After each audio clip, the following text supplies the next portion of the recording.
नमस्कार. श्री स्वामी समर्थ सर्वांना. अधिक महिन्यामध्ये जावयाला द्या सोन्याहून मौल्यवान ही एक वस्तू. बघा, ही सोन्याहून मौल्यवान वस्तू आहे आणि ही आपण धोंड्याच्या महिन्यात लेक जावयाला वाण म्हणून देऊ शकतो.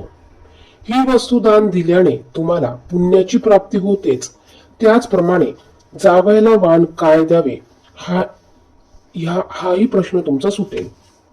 पण ज्यांना मुलगी नाही त्यांनी काय करायचं, किंवा ज्यांना जावई नाही म्हणजे ज्यांचे जावई असून वारलेले असतील, मग त्यांनी अधिक मासात कोणाला दान करावे, किंवा तुमच्या मुलीचं लग्न झालेलं नाही किंवा मुलगी अविवाहित आहे म्हणजेच मुलगी लहान आहे, मग आम्ही कोणाला वाण द्यावे किंवा अधिक मासात आम्ही काय करावे आणि काय टाळावे, त्याचप्रमाणे जावयाला कोणते वाण द्यावे याविषयीची थोडक्यात अधिक माहिती आपण या व्हिडिओमध्ये बघणार आहोत.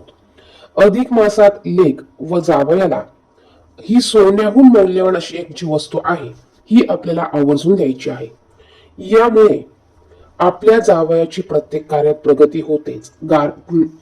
होते, जावयाला सुखाची ऐश्वर्याची प्राप्ती होते, त्याचप्रमाणे लेक जावई सुखात नांदतात.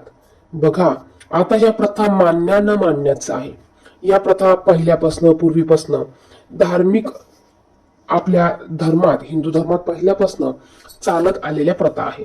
आता जे जगात आलं आहे त्याला आज ना उद्या हे जायचं आहे.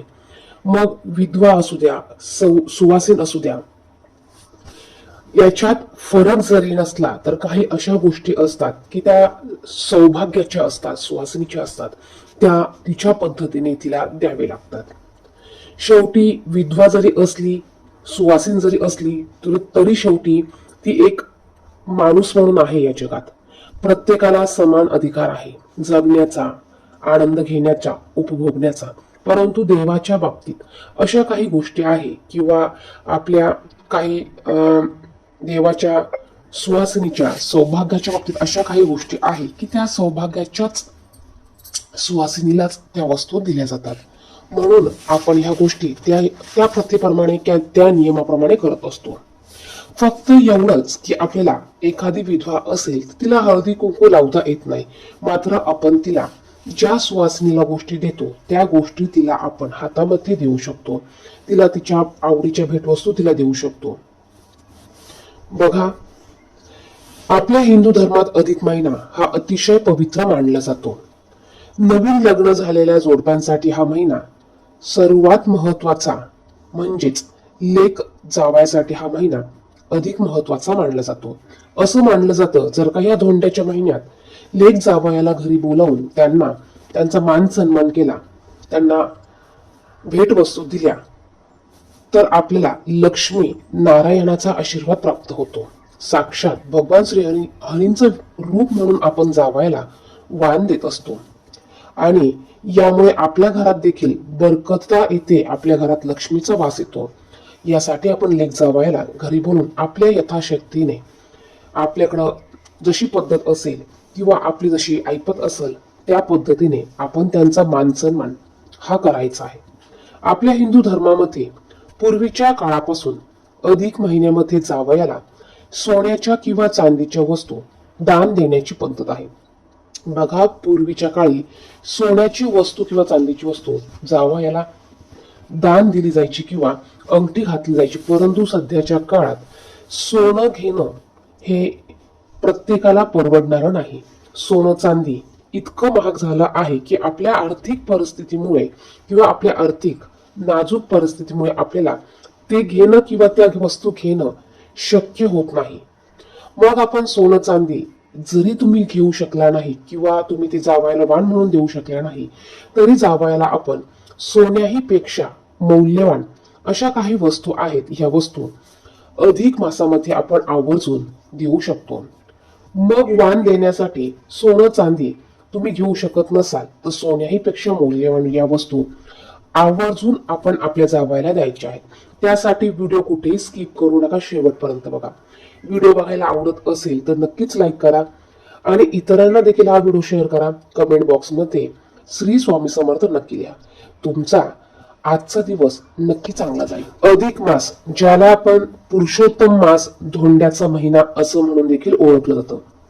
हा महिना भगवान श्रीहरी विष्णू यांना समर्पित आहे. हा संपूर्ण महिना अत्यंत पवित्र आणि शुभ मानला जातो.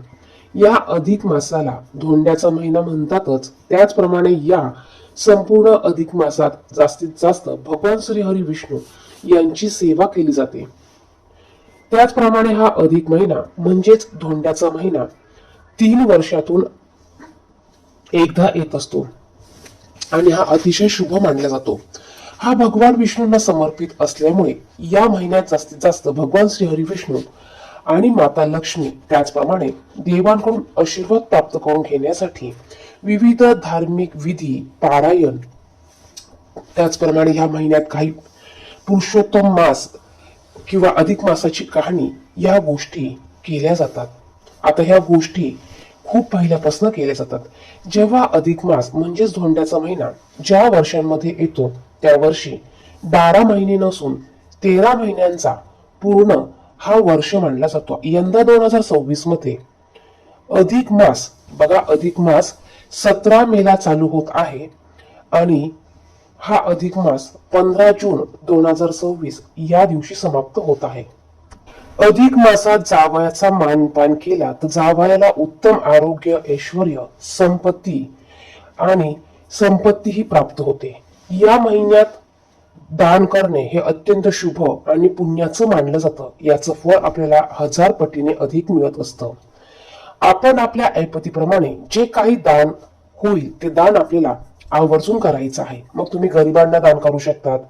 त्याचप्रमाणे या महिन्यात अधिकाधिक ओम नमो भगवते वासुदेवाय नमः या मंत्राचा जास्तीत जास्त जप करायचा आहे. तसेच भगवान श्री हरी विष्णूंच्या नामाचा, विष्णू सहस्रनामाचं पठण देखील आपल्याला या महिन्यात करायचं आहे. अधिक महिन्यामध्ये जावयाला अधिक महत्व का, याचं कारण असं आहे की ज्या वेळेला आपण आपल्या मुलीचं लग्न करतो त्यावेळेला लक्ष्मी नारायणाचा जोडा म्हणून आपण लेकीला आणि जावयाला नमस्कार करतो. त्यामुळे अधिक मासात लेक व जावयाचा मान सन्मान केल्याने साक्षात भगवान विष्णू आणि माता लक्ष्मी यांची कृपा, आशीर्वाद आपल्याला मिळतात आणि म्हणूनच जावयाला नारायण म्हणून ओळखलं जातं आणि म्हणून जावयाला दिलेलं दान हे साक्षात भगवान विष्णूंना दिलेलं दान किंवा वाण असं मानलं जातं आणि म्हणून अधिक मासामध्ये जावयाला विशेष मानपान दिलं जातं किंवा मान सन्मान त्यांचा केला जातो. पण ज्यांना मुलगी नाही मग त्यांनी अशा लोकांनी काय करावं, तर ज्यांना मुलगी नाही त्यांनी आपल्या भावाची मुलगी असेल किंवा तुम्ही एखादी मुलीसारखी तुमच्यावर माया प्रेम करत असेल अशा मुलीला सुद्धा तुम्ही मुलगी मानून तुम्ही त्यांचे सुद्धा लेक जावई म्हणून हे वाण तुम्ही त्यांना देऊ शकतात. बघा, आपल्याला जरी लेक नसली किंवा आपल्या लेकीचं लग्न झालेलं नसेल तरी देखील आपण आपल्या बहिणीची मुलगी असते मग त्या लेक जावयांना घरी बोलावून किंवा आपल्या जावेची मुलगी असेल तिला त्या लेक जावयांना घरी बोलावून त्यांना मुली समान मानून तुम्ही त्यांचं आदरातिथ्य करू शकतात. तुम्ही त्यांना मानपान देऊ शकतात. हे शुभ फळ मिळवू शकतात आणि हे पुण्याचं काम तुम्ही करू शकतात. मग तुम्ही तुमच्या नंदेला सुद्धा मुलगी मानून त्यांच्या मिस्टरांना जावई म्हणून हे वाण तुम्ही देऊ शकतात. पण ज्यांना जावई नाही त्यांनी काय करावं, म्हणजेच ज्यांचे जावई आहे परंतु या जगात नाही, मग त्यांनी काय करावे. बघा, काही कारणास्तव तुमचे जावई वारले असतील तर तुम्ही तुमच्या लेकीला तुमच्या नातवंडांना बोलावून देखील त्यांना मानपान करू शकतात. तुमच्या लेकीला तुम्ही काही वस्तू भेटवस्तू म्हणून देऊ शकतात. मग तुमच्या बहिणीचा मुलगा भाचा असेल तर भाचा देखील जावई म्हणून मानला जातो. म्हणून तुम्ही तुमच्या भाच्याला देखील त्यांच्या पत्नीला, त्यांची मुलं असतील त्यांना घरी बोलावून तुम्ही त्यांना दान करू शकतात. म्हणजेच लेक व जावई म्हणून तुम्ही त्यांना वाण अधिक मासामध्ये देऊ शकतात. बघा, सोने चांदी आपण जरी वाण म्हणून देऊ शकत नसाल तरी सोन्याहून मौल्यवान आपल्याला ही वस्तू आवर्जून द्यायची आहे. अधिक मासामध्ये म्हणजेच धोंड्याच्या महिन्यामध्ये, या महिन्यात मुलीचे आई वडील लेक जावयाला घरी बोलावून त्यांना गंध वगैरे लावून त्यांना त्यांच्या आवडीचा स्वयंपाक बनवून त्यांना जेवायला घालून त्यांचा मानपान करत असतात. त्याचप्रमाणे त्यांना त्यांच्या आवडीचा म्हणजेच तुम्ही पुरणपोळीचा स्वयंपाक देखील बनवू शकतात. त्याचप्रमाणे या महिन्यात मुलीला लक्ष्मीनारायणाचा जोडा म्हणून किंवा मुलीला देवी लक्ष्मी आणि भगवान विष्णू यांचा आशीर्वाद मिळवण्यासाठी या महिन्यामध्ये तुम्ही विशेष मानपान करून त्यांना धोंडे दान करू शकतात. बघा, त्यांना धोंडे दान दिले जातात. आता हे धोंडे म्हणजे काय, तर हे पुरणाचे धोंडे बनवून ते दान देण्याची पद्धत आहे. गव्हाच्या पिठाच्या गोळ्यात पुरण भरून याचा गोळा करून तो तळला जातो आणि हे त्यांना खायला दिले जातं. त्याचप्रमाणे या महिन्यात चांदीची निरांजन देण्याची पद्धत आहे. किंवा या महिन्यामध्ये तुम्ही चांदीची निरांजन शक्य नसेल तर तांब्याची निरांजन किंवा तांब्याची 5 भांडे किंवा स्टीलचे 5 भांडे तुम्ही वाण म्हणून जावयाला तुम्ही देऊ शकतात.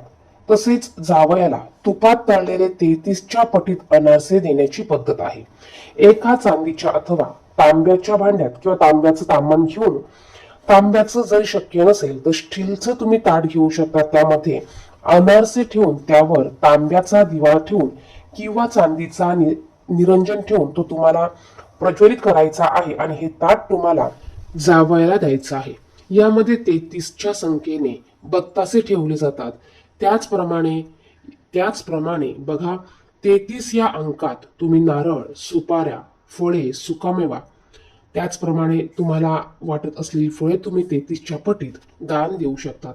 त्याचप्रमाणे मैसूर पाक देखील तुम्ही जावयाला वाण म्हणून देऊ शकतात. बघा, ह्या वस्तू अतिशय महत्वाच्या आणि मौल्यवान आहे.